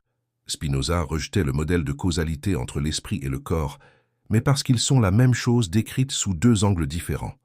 Cela a une énorme conséquence pour la question de l'origine humaine. Si l'esprit et le corps sont inséparables, si la conscience ne plane pas au-dessus de l'organisme biologique, mais est sa propre expression dans le domaine de la pensée, alors l'histoire évolutive du corps est aussi l'histoire évolutive de l'esprit. Les 4 milliards d'années d'évolution qui ont produit le cerveau humain sont les mêmes 4 milliards d'années qui ont produit la capacité humaine de philosopher, de prier, de faire de la science, d'aimer. Il n'y a pas un moment où la biologie se termine et la spiritualité commence. Ce sont des dimensions du même processus. Cela ne diminue pas la conscience. Cela ne la réduit pas à un simple produit chimique, sans dignité ni signification. Au contraire, elle devient quelque chose de plus extraordinaire, pas moins, lorsque nous comprenons la profondeur du processus qui l'a produite. La neuroscience contemporaine est parvenue à la même conclusion par des chemins complètement différents. Le neuroscientifique Antonio Damasio, l'un des chercheurs les plus influents dans le domaine de la conscience et de l'émotion, a soutenu dans des œuvres comme L'erreur de Descartes que la séparation cartésienne entre l'esprit et le corps n'est pas seulement philosophiquement problématique, mais est empiriquement fausse. Les patients ayant des lésions dans des régions spécifiques du cortex préfrontal perdent la capacité de prendre des décisions rationnelles, non pas parce qu'ils sont devenus moins intelligents au sens computationnel, mais parce qu'ils ont perdu la capacité de ressentir les émotions qui informent le jugement. La raison, démontre Damasio, n'est pas une faculté qui opère séparément du corps. Elle dépend du corps. Elle est incarnée, embodied dans le vocabulaire technique, de manière que la philosophie dualiste n'aurait jamais pu prévoir, mais que Spinoza avait anticipé en affirmant l'indissolubilité de l'esprit et du corps. Et si la raison est incarnée, alors l'histoire du corps est l'histoire de la raison.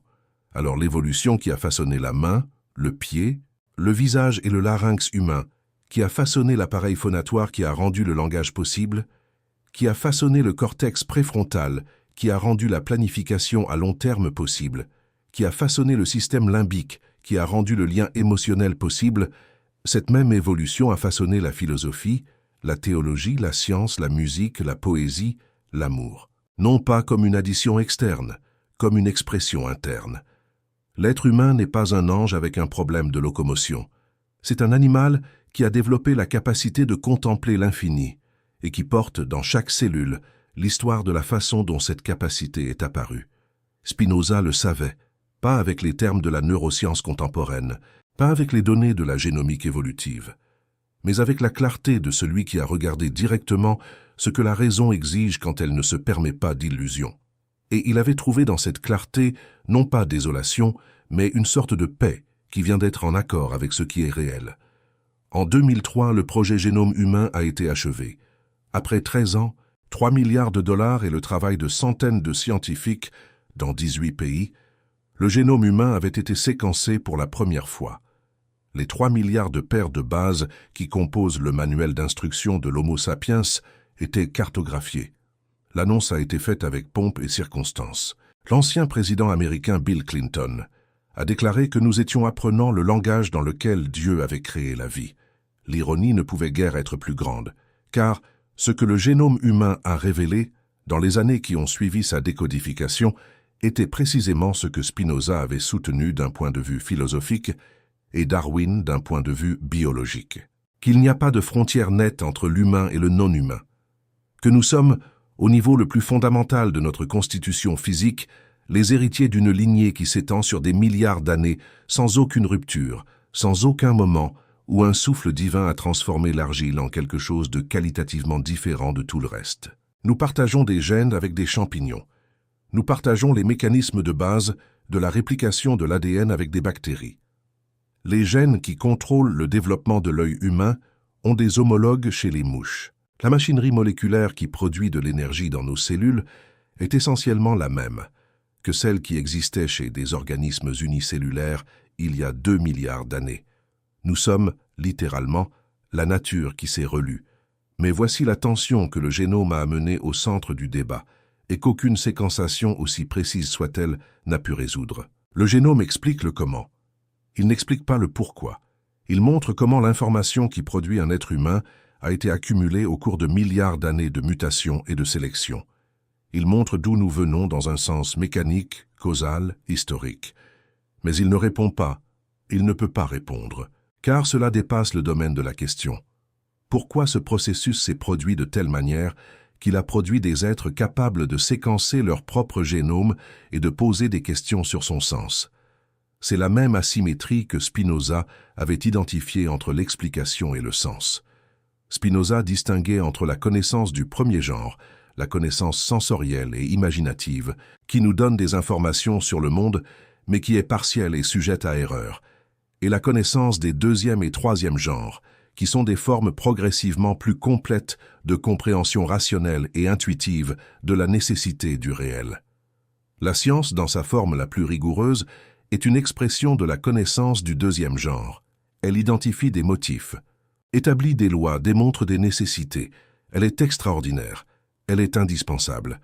Elle est, dans la perspective spinoziste, l'une des formes les plus élevées d'activité humaine, car elle nous rapproche de la compréhension de ce que les choses sont réellement. Mais la question « quel est le sens de mon existence ?» est une question de troisième genre, une question qui ne peut pas être répondue par l'énumération de faits, aussi complète soit cette énumération. C'est une question qui exige un type de réponse différent, non pas de l'information, mais de l'orientation, non pas des données, mais de la sagesse. Et voici le point où le débat entre création et évolution se perd souvent. Les créationnistes, en rejetant l'évolution, essaient de préserver non seulement une théorie biologique, mais une réponse à cette question de troisième genre. Ils essaient de préserver l'idée que la vie humaine a un but inscrit dans son origine, que nous ne sommes pas un accident, mais une intention. Les scientifiques qui répondent uniquement par des données, avec des génomes et des fossiles et des arbres phylogénétiques, répondent à une question différente de celle qui est posée. Ils fournissent des réponses extraordinairement précises à des questions que l'interlocuteur ne posait pas en réalité. Spinoza avait cartographié ce territoire 3 siècles à l'avance. La Bible, disait-il, n'est pas un livre de science. Ces affirmations sur l'origine humaine ne sont pas des affirmations de type qui rivalisent avec la biologie. Ce sont des affirmations sur la valeur, la dignité et la responsabilité de l'être humain, des affirmations morales et existentielles, exprimées dans le langage narratif disponible à l'époque. Traiter la Genèse comme une théorie biologique rivale est une erreur de catégorie qui nuit à la fois à la théologie et à la science. Elle nuit à la théologie car elle l'oblige à défendre des affirmations empiriques qu'elle ne peut soutenir. Elle nuit à la science car elle l'oblige à entrer dans un domaine qui n'est pas le sien, le domaine du sens, en faisant semblant que l'absence de sens est une réponse au lieu d'un changement de sujet. La vraie question, La question à laquelle tant la religion que la science tentent, avec des vocabulaires différents, de répondre est la suivante. Que sommes-nous fondamentalement et comment devons-nous vivre à la lumière de cela? Darwin répond à une partie de cette question. La Genèse répond à une autre partie.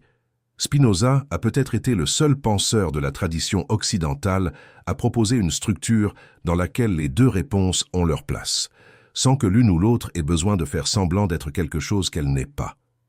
Il existe un prix spécifique à payer pour penser d'une manière que son temps n'est pas encore prêt à recevoir. Ce n'est pas le prix de l'échec, c'est presque l'opposé. C'est le prix d'avoir raison avant que le moment où avoir raison soit sûr. Spinoza a payé ce prix intégralement. Il n'y a dans sa correspondance aucune amertume à propos du Chérem. Il n'y a aucun ressentiment envers la communauté qui l'a expulsé.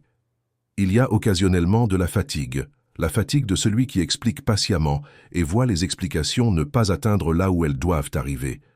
Non pas parce que l'interlocuteur est stupide, mais parce que certaines idées ne peuvent être reçues que lorsque le terrain culturel est préparé pour les accueillir.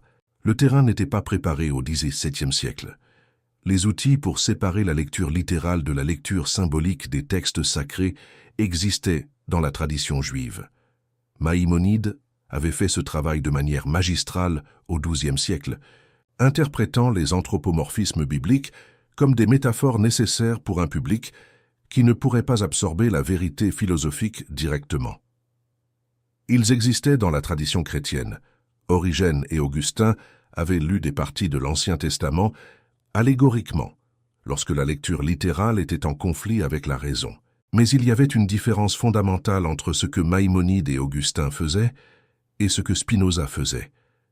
Maïmonide et Augustin interprétaient allégoriquement pour préserver l'autorité des textes sacrés.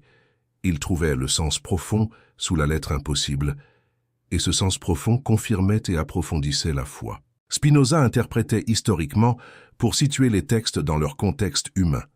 Et le résultat de cette situation n'était pas un sens profond qui confirmait la foi institutionnelle. C'était la révélation que les textes étaient des documents humains, précieux et dignes d'étude, mais pas une révélation directe de vérités éternelles sur la nature de Dieu et l'origine de l'univers. Cette distinction semble subtile, mais est abyssale, parce qu'elle déplace l'autorité. Dans le modèle de Maïmonide, l'autorité reste dans le texte. Il suffit d'un interprète sophistiqué pour accéder à son sens réel. Dans le modèle de Spinoza, l'autorité se déplace vers la raison humaine, et le texte devient un objet d'étude historique, non une source de révélation.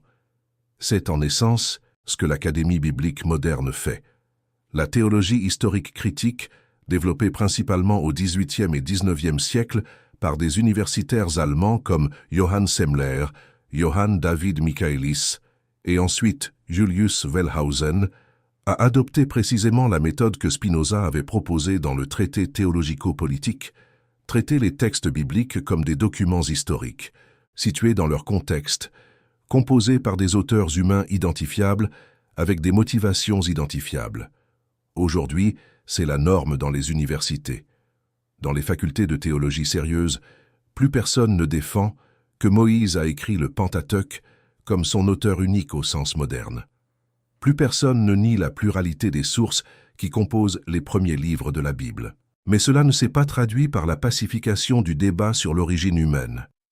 Parce que le débat n'a jamais vraiment porté sur l'autorité biblique. Il a toujours porté sur ce qui arrive au sens de la vie humaine lorsque la narration qui le soutenait est remise en question.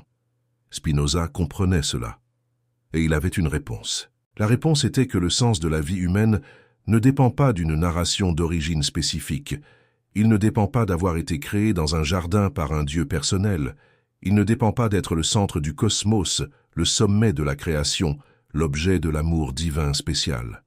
Le sens est quelque chose que l'être humain produit, non pas arbitrairement, non pas subjectivement, comme si n'importe quelle histoire suffisait, mais à travers la compréhension progressive de la réalité dont il fait partie. À travers l'utilisation de la raison pour comprendre ce que nous sommes et ce que nous pouvons être. À travers l'amour, non pas envers le Dieu personnel qui répond aux prières, mais envers le tout dont nous faisons partie, et que nous sommes, chacun de nous, d'un angle unique et irrépétable. Cette réponse exige plus que la réponse religieuse traditionnelle.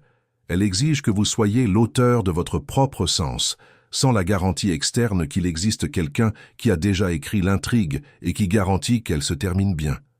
C'est une exigence que beaucoup trouvent impossible à supporter.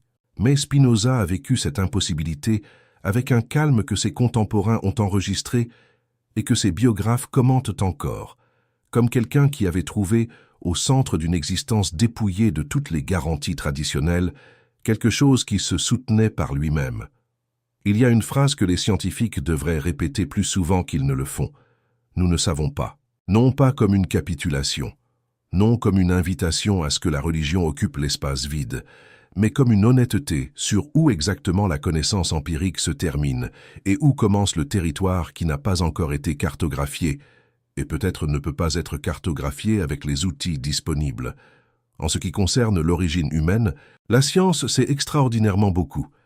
Elle sait que l'Homo sapiens est apparu il y a environ 300 000 ans en Afrique à partir d'une lignée d'hominidés qui s'est séparée de la branche des chimpanzés il y a environ 6 ou 7 millions d'années. Elle sait qu'il y a eu d'autres espèces du genre Homo qui ont coexisté avec nous et qui se sont éteintes, les Néandertaliens, les Denisoviens, et que nous avons croisé avec elles de telle manière que de nombreux humains modernes portent de petits pourcentages de leur ADN. Elle sait que le langage complexe est apparu il y a au moins 100 000 ans, possiblement bien avant. Elle sait que la cognition symbolique, la capacité de penser en abstraction, de créer de l'art, de réaliser des rituels, est documentée depuis au moins 70 000 ans. Tout cela est solide, vérifiable, extraordinaire. Mais il y a 3 questions auxquelles la science ne parvient pas encore à répondre de manière satisfaisante, et qui sont, curieusement, exactement les questions qui se trouvent au cœur du débat entre création et évolution. La première, l'origine de la vie. Nous savons beaucoup de choses sur le fonctionnement de la vie. Nous savons peu de choses sur son commencement. Les hypothèses sont diverses et plausibles. Synthèse abiotique de molécules organiques dans des environnements aqueux avec chaleur et chimie favorable, possiblement près de sources hydrothermales, mais aucune n'a reproduit expérimentalement le saut de molécules complexes à des systèmes autoréplicants. C'est le plus grand trou dans le récit évolutif, non pas parce que le récit est faux, mais parce que cette partie n'a pas encore été remplie avec le même rigueur que le reste. La deuxième, l'origine de la conscience. Nous avons déjà mentionné le problème difficile de la conscience, mais il vaut la peine de souligner à quel point il est véritablement difficile. Ce n'est pas une question de temps. Ce n'est pas que les neurosciences aient besoin de quelques années de recherche supplémentaires pour résoudre cela. C'est une question de catégorie. Les outils avec lesquels la science travaille sont des outils pour décrire des processus à la 3e personne. Mécanisme, corrélation, fonction. La conscience est, par définition, un phénomène de première personne. Il y a une asymétrie fondamentale entre ce que l'électroencéphalogramme mesure et ce que vous expérimentez lorsque vous lisez ces mots. Spinoza avait précisément identifié cette asymétrie. La pensée et l'extension sont des attributs distincts de la même substance, non réductibles l'un à l'autre. Vous ne pouvez pas dériver la pensée de l'extension, ni l'extension de la pensée. Ce sont des langages différents pour la même réalité. La neuroscience moderne, en découvrant qu'elle ne parvient pas à combler le fossé entre le neural et l'expérientiel, trouve empiriquement ce que Spinoza avait établi philosophiquement. La 3e, le sens de la complexité croissante. L'évolution produit une complexité croissante au fil du temps. Les organismes unicellulaires ont donné lieu à des multicellulaires. Des systèmes nerveux rudimentaires ont donné lieu à des cerveaux avec 100 milliards de neurones et des quadrillions de connexions. La capacité cognitive a augmenté de manière qui semble, rétrospectivement, progressive, bien que la théorie évolutive ne prévoie pas de progrès, seulement une adaptation à l'environnement. Pourquoi l'évolution a-t-elle engendré des êtres capables de philosopher sur l'évolution? Est-ce juste un accident, une conséquence non intentionnelle de la sélection pour des capacités cognitives qui avaient une valeur de survie dans des environnements spécifiques? Ou y a-t-il quelque chose dans la structure de l'univers qui rend l'émergence de la conscience réflexive non seulement possible, mais, dans des conditions suffisantes, inévitable?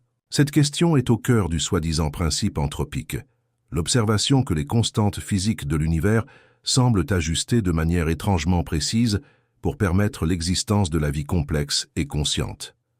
Une petite variation dans l'une de plusieurs constantes fondamentales rendrait impossible l'existence d'étoiles, de planètes, de chimie organique, de vie. Cela ne prouve pas un design. Mais cela soulève une question à laquelle la science seule ne peut répondre. Est-ce une coïncidence, une nécessité ou quelque chose que nous n'avons pas encore le vocabulaire pour nommer? Spinoza aurait répondu « nécessité ». La substance infinie existe par nécessité de sa propre nature, et tout ce qui en émerge, y compris des univers avec les constantes qui permettent la vie et la conscience, émerge par la même nécessité. Ce n'est pas une réponse qui satisfait complètement le scientifique empiriste, mais c'est une réponse qui a l'honnêteté de nommer ce qui est en jeu. Et l'honnêteté dans ce territoire est la seule monnaie qui a de la valeur. En 1925, dans l'État du Tennessee, un jeune professeur de biologie nommé John Scopes a été traduit en justice pour avoir enseigné la théorie de l'évolution dans une école publique, ce qui était illégal selon la loi de l'État. Le procès est devenu le symbole d'un conflit qui n'a jamais été résolu. D'un côté, William Jennings Bryan, homme politique, orateur brillant, chrétien convaincu, défendant que la Bible était littéralement vraie et que l'enseignement de l'évolution était une attaque contre la foi et la moralité publique. De l'autre, Clarence Darrow, avocat, agnostique, intellectuellement implacable, défendant la liberté de la connaissance scientifique. Scopes a été condamné.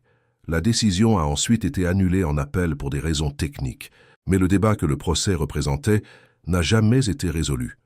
100 ans plus tard, le même débat continue.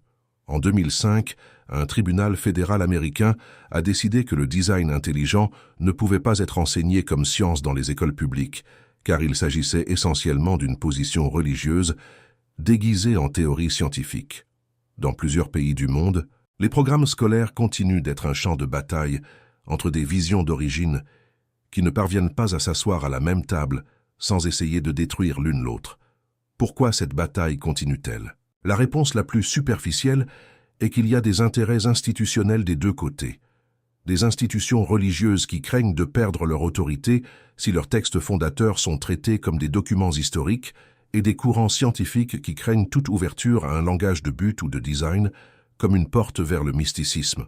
Mais la réponse plus profonde est qu'aucun des deux côtés n'a réussi à trouver un langage dans lequel les deux questions qui sont posées, la scientifique et l'existentielle, puissent coexister sans que l'une dévore l'autre. La science dit « Voici les faits sur la façon dont l'être humain est apparu ». La religion dit « Voici le sens d'exister en tant qu'être humain ». Et les deux discours continuent de parler en même temps, chacun pensant qu'il répond à la même question, alors qu'en réalité, ils répondent à des questions différentes qui utilisent les mêmes mots. Spinoza avait proposé la distinction qui pourrait résoudre cela, non pas comme un tour de rhétorique, mais comme une analyse véritable de ce que chaque type de discours fait et de où chacun est compétent pour parler. La science est compétente pour décrire les mécanismes de la réalité. La philosophie, et, dans un sens spécifique et non surnaturel, la théologie est compétente pour interroger le sens de ces mécanismes pour des êtres qui vivent à l'intérieur d'eux et qui ont besoin d'orientation pour conduire leur vie. Confondre les deux domaines produit des monstres intellectuels. Le créationnisme scientifique est un monstre intellectuel.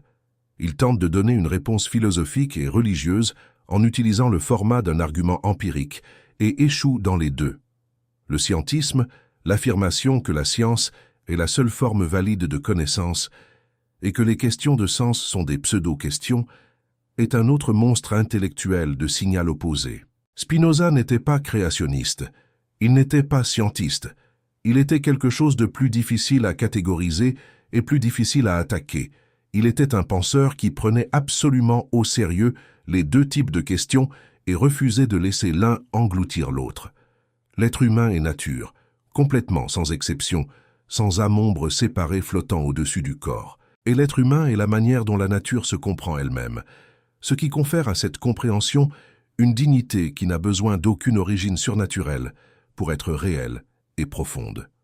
Ces deux affirmations ne sont pas contradictoires. Elles sont deux aspects du même mystère. Le mystère ne se résout pas en dissolvant un des aspects. Il se résout dans la mesure où il se résout par le courage de soutenir les deux en même temps.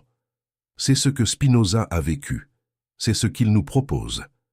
Et c'est, probablement, la raison pour laquelle il reste pertinent dans un siècle qui a accès à des instruments de connaissance qu'il n'aurait jamais pu imaginer, mais qui reste coincé dans la même fracture entre les deux mondes qu'il a habités avec plus d'intégrité que presque tout autre penseur de sa tradition.